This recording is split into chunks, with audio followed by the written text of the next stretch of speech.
stupid right here of stupid Solnari. Ugh, whatever. I've got all the data I need. Next time we meet, you're finished.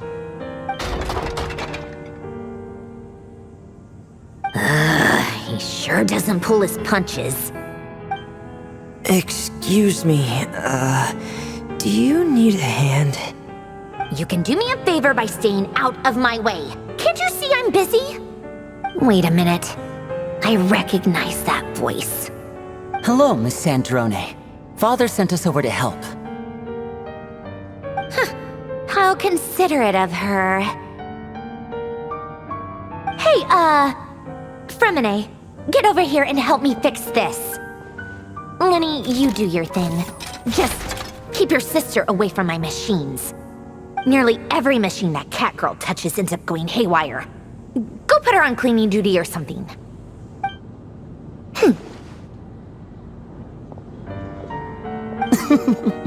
Then let's start downstairs. Fremine, we'll leave this place to you. You've got it. Wait a second. Pretty sure there's still some tea in the cupboard. If you want some, you'll have to make it yourselves.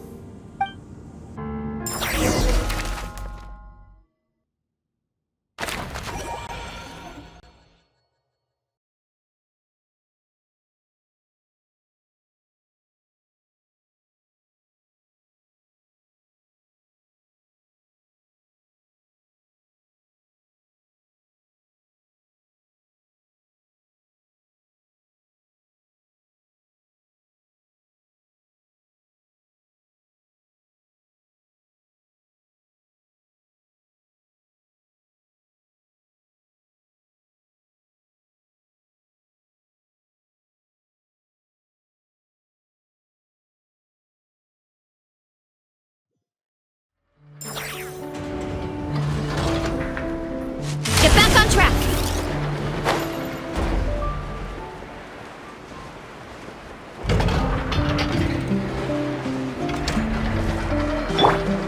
Yeah! Skyward! Scatter!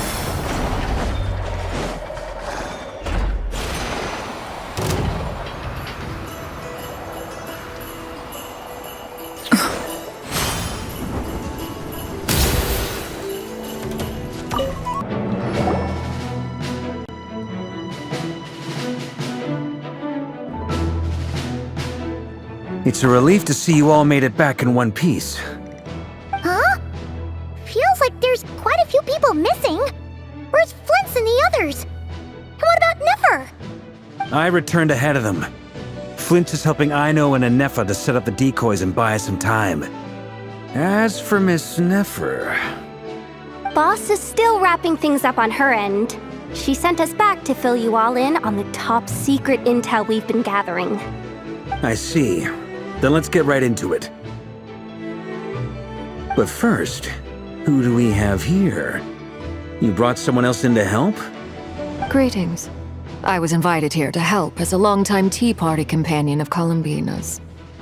You may call me Arlecchino. Surely it can't be. Those eyes. Oh, where have I seen them before? Wait, of course. In those memories we just saw. The only Arlecchino I know is the fourth of the Fatui Harbingers. So either you share a pretty uncommon name, or you're more than just a Tea Party buddy. You're well informed, Grandmaster. A man from Mondstadt living all the way out here in Nodcry, and yet the people and affairs of Snezhnaya seem to hold a special place in your heart. Oh, the feeling's mutual. Sounds like you know all about who I am, too. A Fatui Harbinger. The atmosphere in here just got really tense. Guess we can't just start trusting Fatui Harbingers, even at a time like this. I must admit, though, I'm a little curious. Seeing as the moon goddess no longer belongs to the Fatui, what makes you so willing to put your neck on the line here? Nor does Nodcry belong to Mondstadt, Mr. Varka. Yet still, you're fighting for it all the same. Things don't always have to have a tangible payoff. Sometimes, stopping things from spiraling out of control is a higher priority than chasing the spoils of victory. Of course, I can't say there's nothing in it for me at all. But that's between Columbina and myself. Forgive me. I don't mean to doubt you. It's just that the Fatui really have been the source of many of our troubles. We have our own way of doing things here in Nodcry. But ever since they arrived, the Fatui have treated us with nothing but hostility. I know there's been a lot of bad blood between us in the past. I've done my utmost to avoid friction whenever I could. But sometimes fundamental conflicts of interest simply can't be settled amicably. That's why I'm here solely in a personal capacity. This has nothing to do with the Fatui. As a gesture of good faith, I'll be frank. I can help Columbina track down the iridescent moon's marrow, which will help her restore more of her power. Anyway, what else is on the agenda? Let's begin. She says she'll be frank, then completely skips over the details. Looks like she doesn't want to give away too many secrets after all. But she clearly wants to change the subject. It'd be awkward if I tried to bring it up again now. I guess we'll just have to go along with it. She's the fourth of the Fatui Harbingers after all. One look and you can tell she's not someone you'd want to mess with.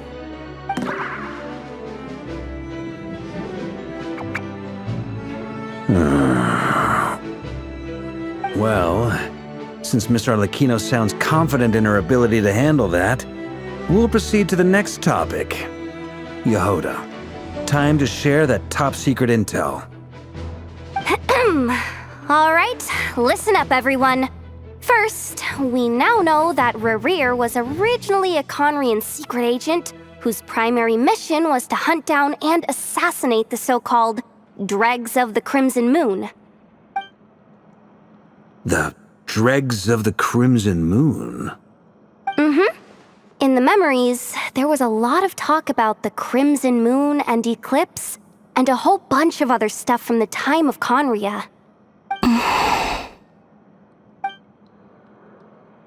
To my knowledge, those were the names of two different Conrian dynasties. Long, long ago, it is said that the people of Conria worshipped the Crimson Moon, drawing a mysterious power from its reflection. But one day, a coup saw the Crimson Moon eclipsed, hence the name of the new dynasty that replaced it, and how it became the new emblem of Conria. Still, long after the Crimson Moon dynasty had fallen, the last ruler of the Eclipse dynasty, the Vinster King, still coveted the secrets it left behind. So, he sent the Rehir of Solnari to secretly hunt down the Crimson Moon's few remaining followers. In those days, Rerir showed no signs of madness. In fact, he was as normal as any other person. Oh, and he had a fiancé, or at least a would-be fiancé, called Tholindis. What's the matter?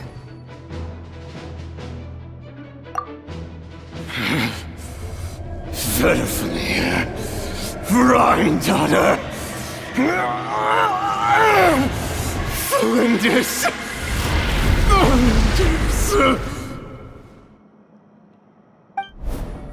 Interesting.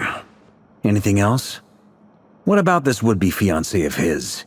Do we know anything about her? Well, she was a researcher at the Universitas Magistrorum, but it felt like she was hiding some kind of secret. Oh, and one more thing. For some reason, Rerir's fragment also contained some of Tholindis' memories, though only a very small portion. Well, no shortage of potential leads, I'll give you that. In any case, it sounds like we can conclude that while Tholindis was still around, Rerir appeared to be lucid and quite normal. Tholindis, it seems, must have been the one thing in this world that he couldn't let go of. Tell me though, were these pure-blood Conrians we're talking about here? Why do you need to know that? Hold on. If she was a pure-blood Conrian...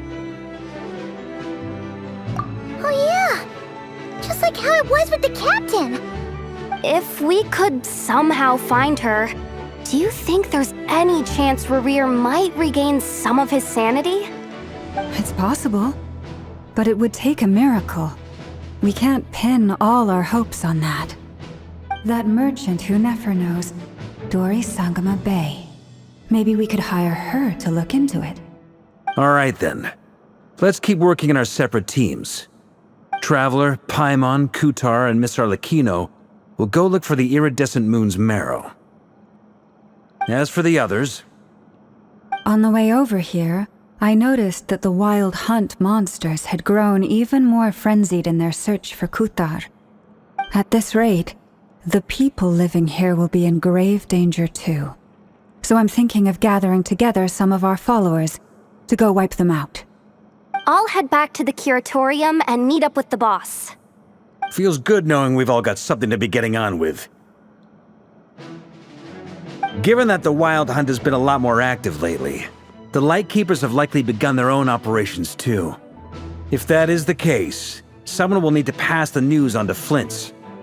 I'll hold the fort for now, then discuss our next move with Flint's, Aino, and Anefa when they get back. Alright then. Well, the clock's ticking. If that's everything, we'll be on our way. We'd better get moving too. We'll try to buy you as much time as we can. Relax, just do your thing.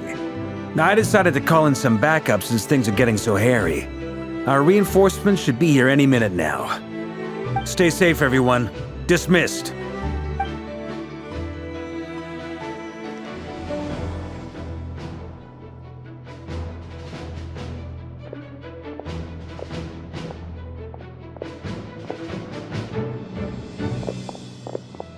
We're back. Did we get here a little early? Or a little late? A tad late. The others have already set off. To summarize, our resident moon goddess has found us a new ally, and Boss Nefer has uncovered some promising info. Everything going smoothly on your end? Not great. I don't know how long we can stall them for. The decoys are getting taken out way faster than we imagined. I'm gonna make some more later, but I need a timeout first. I'm so tired right now. Oh, right! Inefa, could you fill in Uncle Varka on what we just discussed with Flint's? Sure. Uncle Varka, you previously told us about how when you went to investigate a source of the Wild Hunt in Amsvartnir, you discovered that it was just a diversion. But according to Flint's intel, several outbreaks of the Wild Hunt had already occurred in Nodcry in the period leading up to that. That was before Rerir had regained his body, when he was far from regaining his full strength. In other words, in theory at least, he still lacked the means to act in two places at once. Flint's, with everything that's been happening, the Lightkeepers across Nodcry are rallying to fight back against the Wild Hunt. They're gonna need your help. I know, I'm sure you're capable of coming up with something far more effective than decoys. But for now, you should stay here and get some rest. Anefa and I will head back over to Amsvartnir to see if there's anything I missed. I told you Uncle Varka would say that, didn't I? A deal's a deal. Not a word about my snack intake for the next week. Database updated. Reliability of Aino's predictions increased. What does that mean? They were betting on how you'd respond after hearing their intel. It's the obvious choice, isn't it? That's hardly worth betting on. We already decided that Anefa should go investigate the situation over at Amsvartnir on her own. You might as well stay here and keep watch. Someone needs to hang back and oversee our strategy meetings. And besides, you still haven't fully recovered from ambushing Rerir. So I've ended up with the easiest assignment. Well, I appreciate it, everyone. See you when you get back.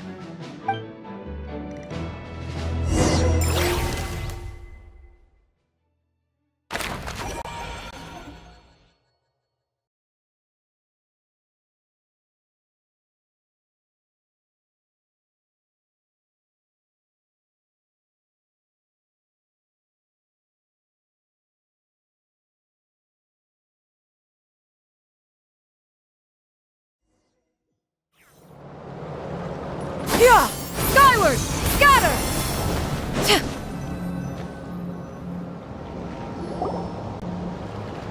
Here, this will serve as a good spot to cross over.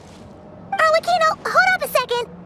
Since you brought us all this way, would you mind telling us what you've got planned?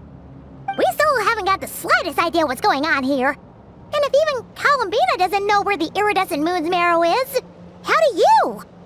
Simple. Because I am an inheritor of the royal bloodline of the Crimson Moon, and one of the last surviving embers of the Two Worlds' flames. Huh? Are you serious? As in, you're a descendant of that Crimson Moon dynasty we were just talking about? The one from ancient Conria? Your surprise is understandable. I was also taken aback when I first learned of it. But the more I thought about it, the more I realized the signs had been there all along. When I was young, I discovered I could wield a very special kind of fire. It coursed like blood through my veins and smoldered away inside my nerves. What's more, whenever I experienced strong bursts of emotion or drew too deeply on this power, it was like some kind of presence within the fire would begin to gnaw away at me, consuming me from the inside out. Exactly. That is why my hands are like this too. At first, I saw it only as a curse, but once I became a harbinger, the jester apprised me of the truth. Together with my own investigations over the past few years, there are several things that I have gradually come to understand. For instance, take the so-called Crimson Moon. In truth, it is nothing more than the shattered remnants of the iridescent moon, fused with the abyss to prolong its lifespan. Since this blood flame was bestowed upon me by the Crimson Moon, it is a fusion of the iridescent moon's former power and the corruption of the abyss. You all understand the nature of the abyss well enough. I draw upon its power, and in return, it hungers for my soul. This strange blackness is the mark of corruption it has left behind. If I recall correctly, you once told me that if the corruption ever made it to your heart, you'd become a completely different person. Yes, and that's the reason I'm always careful not to push my power too far. It's essentially a never-ending tug of war. Oh, sounds intense. Anyway, the rest of my story can wait. Is there anything else about the Crimson Moon or the iridescent moon that you're unclear about? Paimon has a question. So, the Crimson Moon that the Carians used to worship was actually the iridescent moon, right? Which was one of the three moon sisters. Does that mean that the Carians were to the Crimson Moon as the Frost Moon Scions are to the Frost Moon? So much of that history has been lost. We have no way of knowing exactly what they were like. But I would suspect that the Conrians weren't as devout in their moon worship as it might appear. The iridescent moon's remains simply served as their link to the abyss. Later on, perhaps someone discovered a way to make direct contact with the abyss. Or maybe there was some kind of ideological divide. Either way, a dissenting faction staged a coup and drove out the royal heirs of the Crimson Moon dynasty. Still, even with the dark sun looming high overhead, the Crimson Moon's glow never truly faded. If you want living proof, it's standing right before you. The first time we met, I sensed something familiar in your presence. When I looked at you, I felt I could see that mysterious red moon in the corner of my eye. In your flames, I saw its broken image, surrounded by a strange black aura. Well, I appreciate that you kept it to yourself. Much about the Crimson Moon is still a mystery, and I'd prefer not to end up as the object of an insane research project. Anyway, time is against us here, so if there's any other questions, they'll have to wait. I just want to make sure I've got one thing straight. In her letter, Sandrone mentioned that since you are unable to contain the iridescent moon's marrow yourself, you intend to leave it in my custody. Correct? That's right. For now, it's the only way I can pay you back for your help. The iridescent moon is already part of who you are, so with its marrow in your possession, you'll be even more powerful than before. Deal. Then let's get started. Get what started? What does this place have to do with the Crimson Moon? When I first became a Harbinger, the Jester gave me a book called Paranhari, also known as Leobranto Innamorato. You should be able to buy a copy next time you're in Fontaine. It's a love story set in the Crimson Moon era, but setting aside the tangled romances of its characters, it also records a few interesting details. In the Crimson Moon era, or so the story goes, there was an orphanage that received children from beyond the bounds of this world, and subjected them to a peculiar induction ceremony. Beyond the bounds of this world? For real? And what kind of induction ceremony? The Crimson Moon sages looked beyond this world for beings with powers that surpassed the gods. But fearing they might lose control, they subjected these children to a process of refinement. They made these children crawl up a fireplace and kept asking them, "Have you died? Did you see it?" Until they finally admitted to having died and seen a crimson moon. The adults embraced the children who passed the ritual, telling them, "Within the fireplace, you have traversed the flames between two worlds. Here and now, you are born anew." The book leaves much unsaid, but I suspect that this was their way of branding the children they had enrolled, leaving an indelible mark upon them so that they would forever live in the Crimson Moon's light. That explains why I can't sense the Crimson Moon's marrow in this world. It makes sense that it would be sealed in a special space that can only be accessed temporarily through some kind of ritual. But there's no fireplace here. Do you see a chimney anywhere? Oh, are we supposed to build it ourselves? Okay, fine. Paimon will go find some bricks. That won't be necessary. The fireplace is purely symbolic. The key to the ritual is crossing the flames between two worlds. In other words, the flames that burn within me.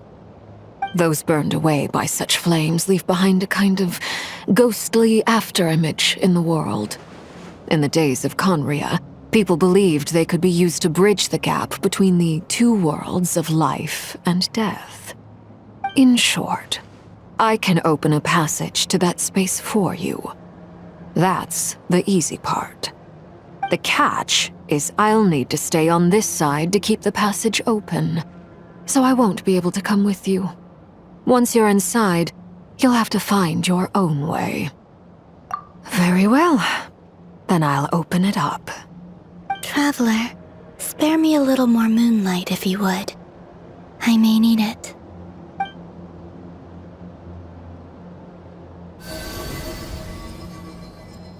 Thank you. I feel like I've recovered some of my strength now. It should be enough to move us across short distances and confront whatever dangers might await.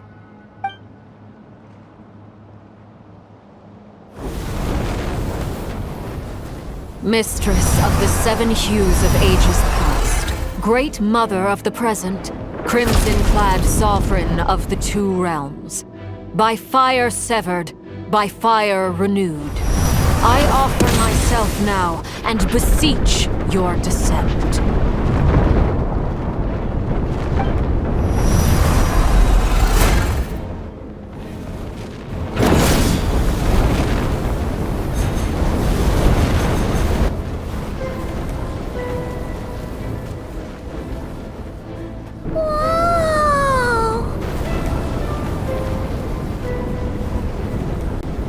One word of advice.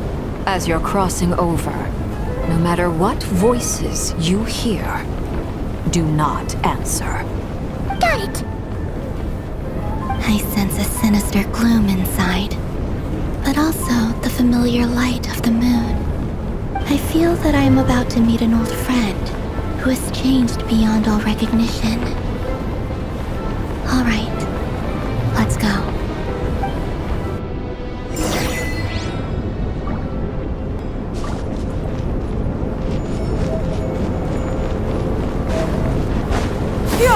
Skyward! Scatter!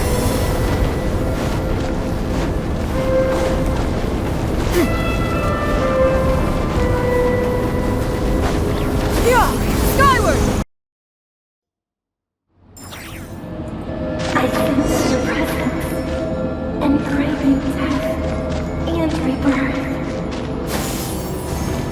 Wait, why are you? You have crossed over from another world, transcending fate itself. I have no right to.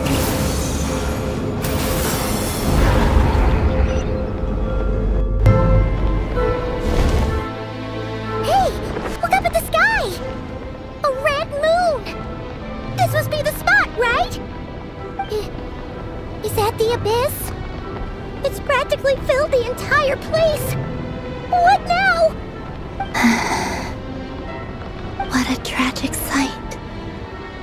Fragments of your broken body, seized by the abyss and hung up aloft like mummified remains. Iridescent moon, was this truly what you wished for? Careful! There's something spooky about this place. Feels like something is lurking in the fog. Haimon's right behind you. Whatever you do, don't run off without her.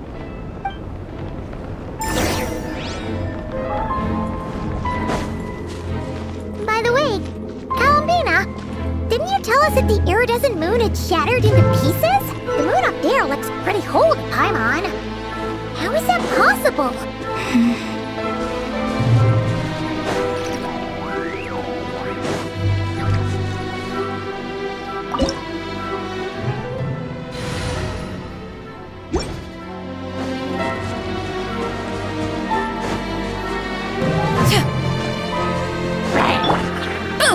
Heads up! Faster, stronger! Up and away! Hero incoming!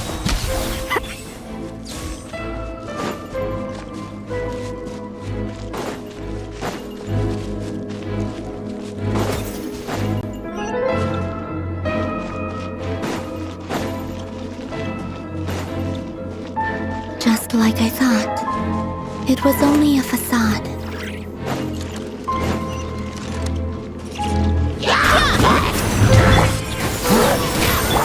Quick as a flash! Fly! Charge! Yeah!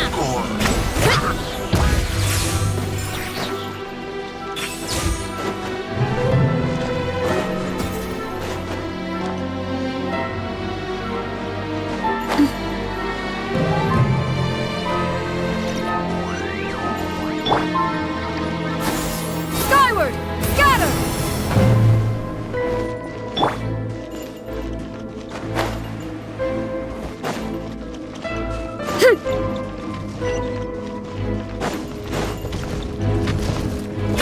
Kapow! Faster! Stronger! Up and away! Ills be gone! It's justice o'clock! Yeah! Headbutt! Look out below! Hero incoming!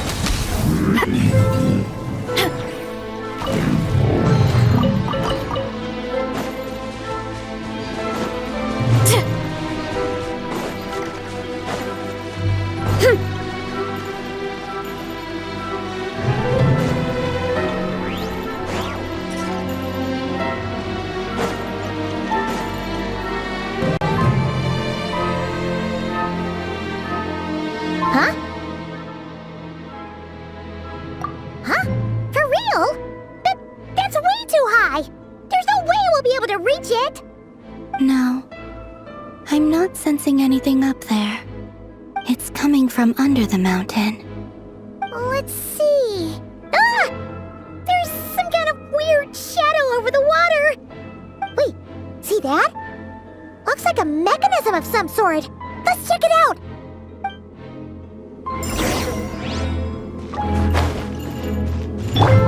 Yeah! Skyward! Scatter! What?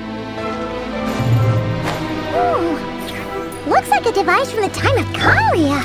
Maybe people once came here to study the Crimson Moon's domain, and they left this behind. Oh, if we can activate it, we might find some clues.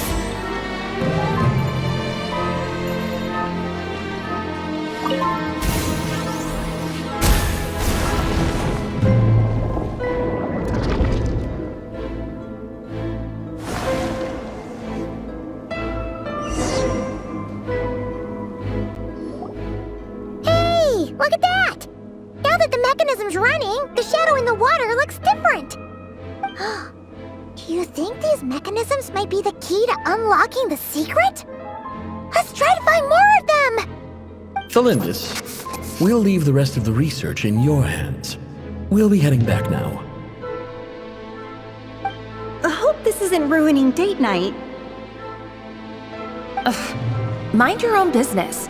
Just leave me some snacks on the table. Thalindis? Is that Rere's girlfriend? How come we're hearing her voice here? Oh yeah! So, do you think she was studying this strange space all along? The Abyss has made this space extremely unstable. Maybe that's why some of the things she said and did were preserved here.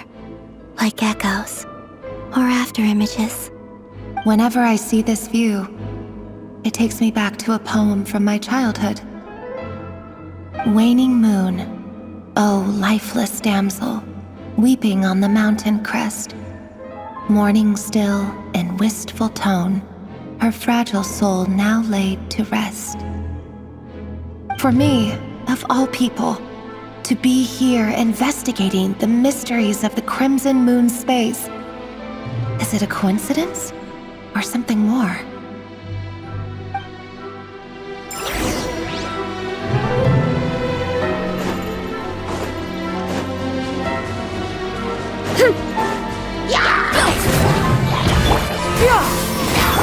Faster, stronger! Liquefy! Swift as the swallow. Charge! Volcano kablam!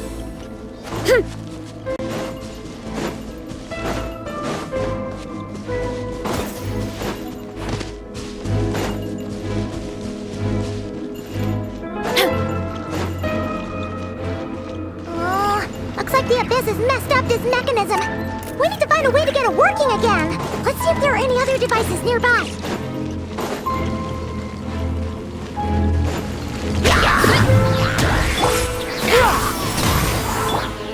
Controlled breathing.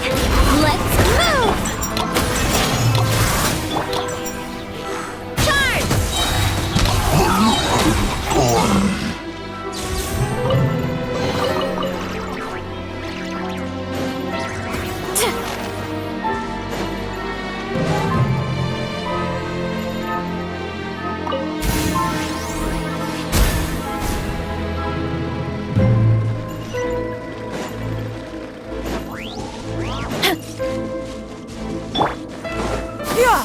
Skyward!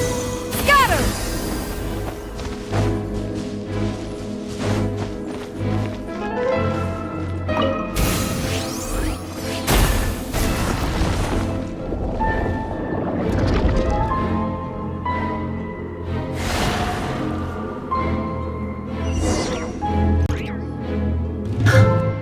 I see.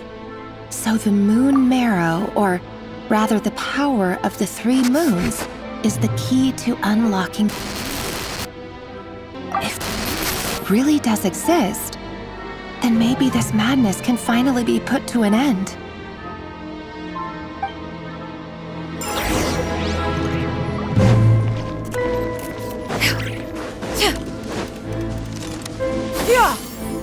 Skyward! Scatter!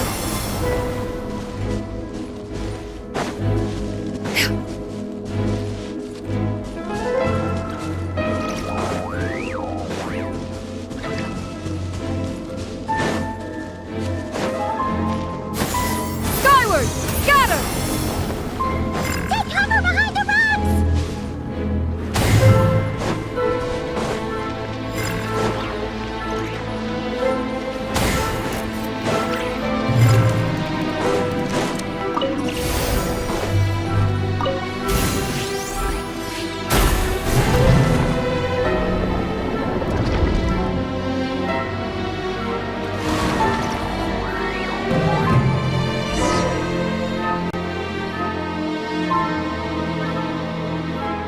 With the Abyss inhibitors in place, I should be able to access the chamber with the moon marrow.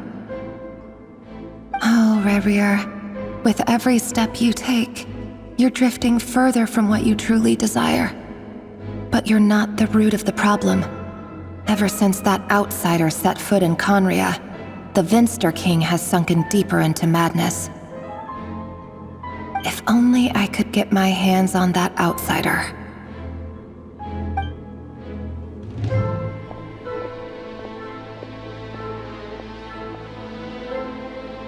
Hey look!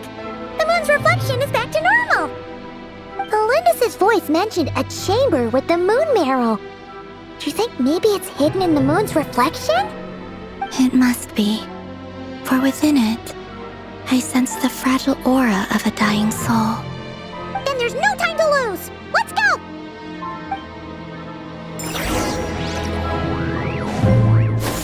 Skyward! Scatter!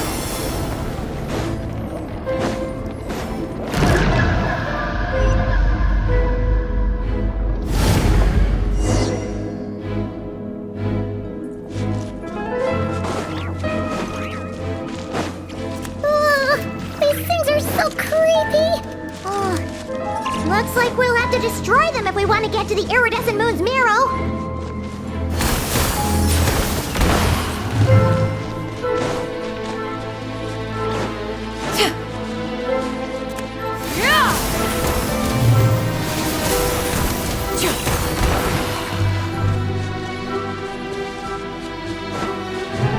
That must be the iridescent moon's marrow! Oh, we'll need to destroy these things before we can reach it!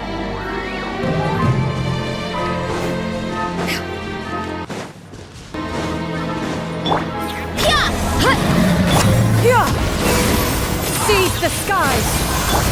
Quick as a flash! Start the clock! Up and away! Dancing in the wind!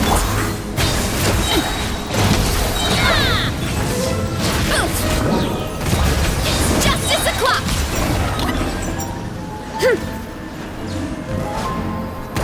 Kapow!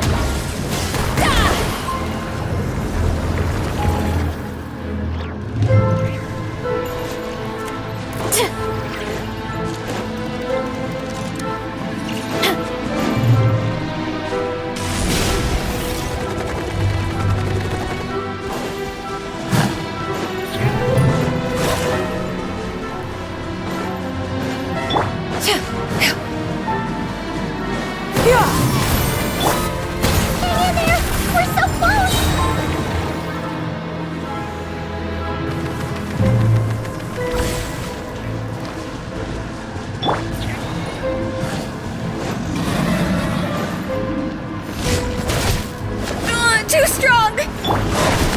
Ho! Yeah!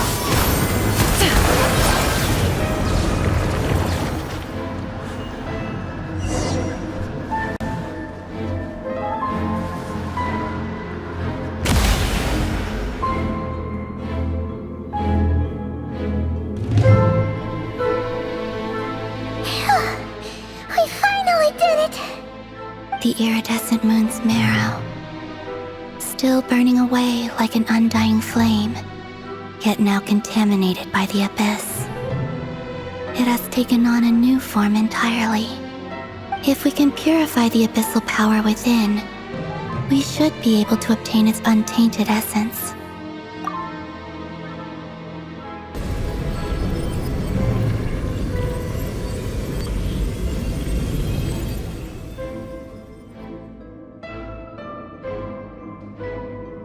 It's so cold.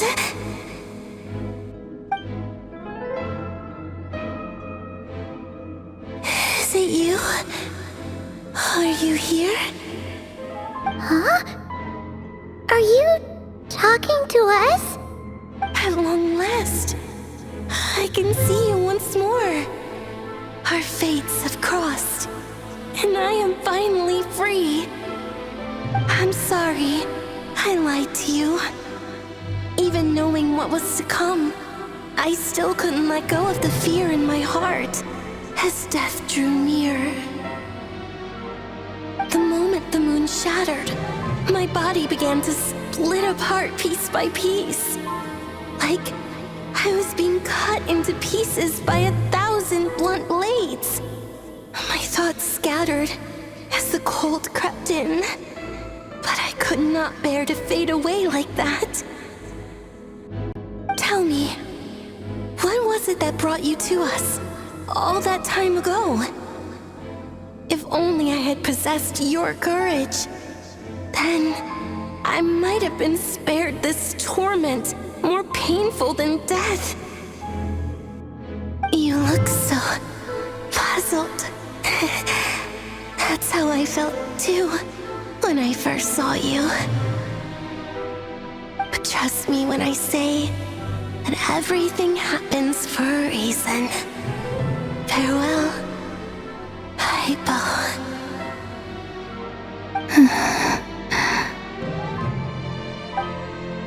What was that all about? Was that the goddess of the iridescent moon? Oh, it sounded like she was speaking to a long-lost friend. But none of us have ever met her before, right? Perhaps. She took me for the goddess of the frost moon she once knew. For a fading soul like hers, our auras must be too similar to tell apart. But anyway, we've got the iridescent moon's marrow now. That should help you regain your strength, right? Alright, time to leave this place and meet back up with Arlecchino. Let's go!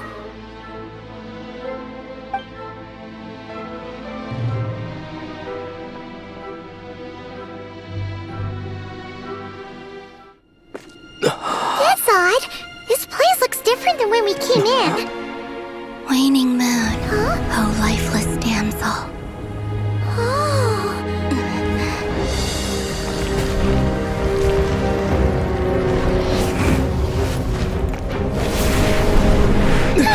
Hurry! The place is collapsing! It wants to trap us here. Who's it? The Abyss? Now we've taken the moon marrow. All that's left here is a dark will. It will show us no mercy.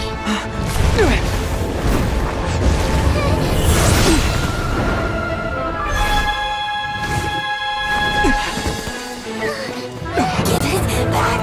The crimson moons! My marrow! My heart!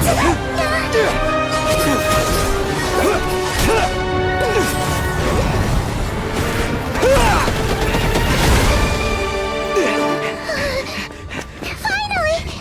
Huh? Oh no! The exit's blocked! They're back! Now what do we do? This is where you fall. Witness my rise. Hey, it's... What are you waiting for?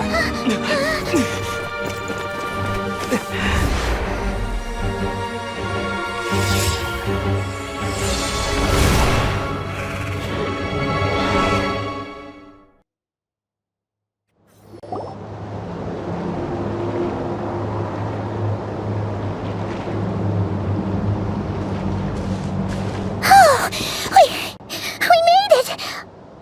Was that you, Arlecchino? Did you save us? Wait, your hands! They're... Oh, this? Don't worry. It's a small price to pay. The Abyss wanted to trap you inside, and I defied its will by bringing you out. No wonder it's a little angry. No. I have paid the price, albeit a small one, and it cannot be undone. My hands have already fused with the Abyss. Purification would simply destroy whatever's left of them. But surely... Oh... We're so sorry, Arlecchino. Paimon can't believe you'd make a sacrifice like this for us. As much as I'd like to call it a favor, the truth is I was simply holding up my end of the deal. Well, Columbina. Yes, you did your part. And as promised, I will leave the iridescent moon's marrow in your care. From this day forth, may the two worlds' flames burn ever more brightly.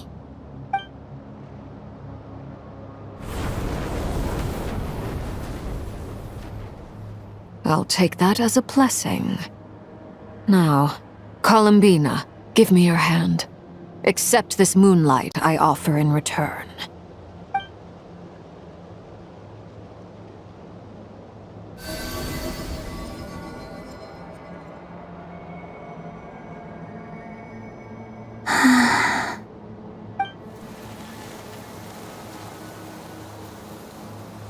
Feeling stronger?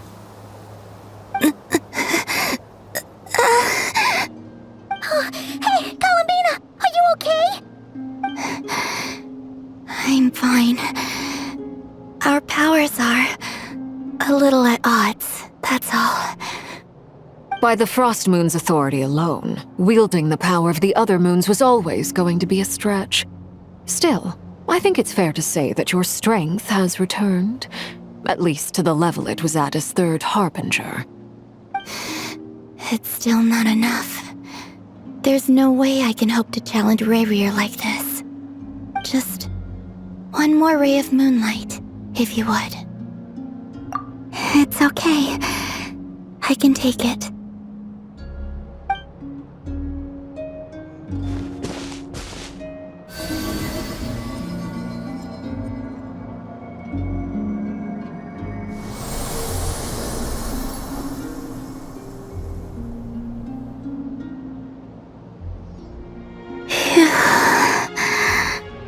How about now?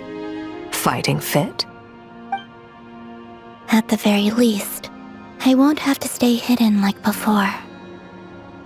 I want to see him gone from Not Cry.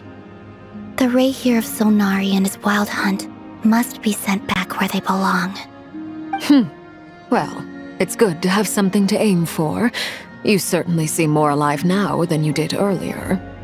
When I first met you, you didn't strike me as a ray of moonlight. More like a wisp of fog drifting in from who knows where, ready to scatter at the first sign of a breeze. But now, you're full of vitality, just like the Frost Moon, once the brightest of them all. May you keep shining, Columbina. This is who you are. Thank you. Look after yourself too, Arlecchino. I know you have plans of your own, and that's why you're always seeking to grow stronger. But whatever you're after, don't let the Abyss take a hold of you. I do not wish to see you go down the same path as Rayrier. I appreciate the concern, Columbina. Although perhaps it's time you took a new name. A new name? Kutar, the Moon Maiden, Columbina, they're nothing more than code names. They describe who she is and the roles she's played, but they're not her real name. We often use code names in the House of the Hearth, too. But it's knowing your real name that keeps you grounded. Up till now, you've been living a wandering life, so you've probably never really cared. All I'll say is this. Once you've defeated Rayrier, give it some thought. All right, that's it from me. I'll get you back safely first, then go meet up with Sandrone. You're the best! I appreciate the gesture. It speaks to your good character. Anyway, let's get going. There are more urgent things to do right now than trade compliments.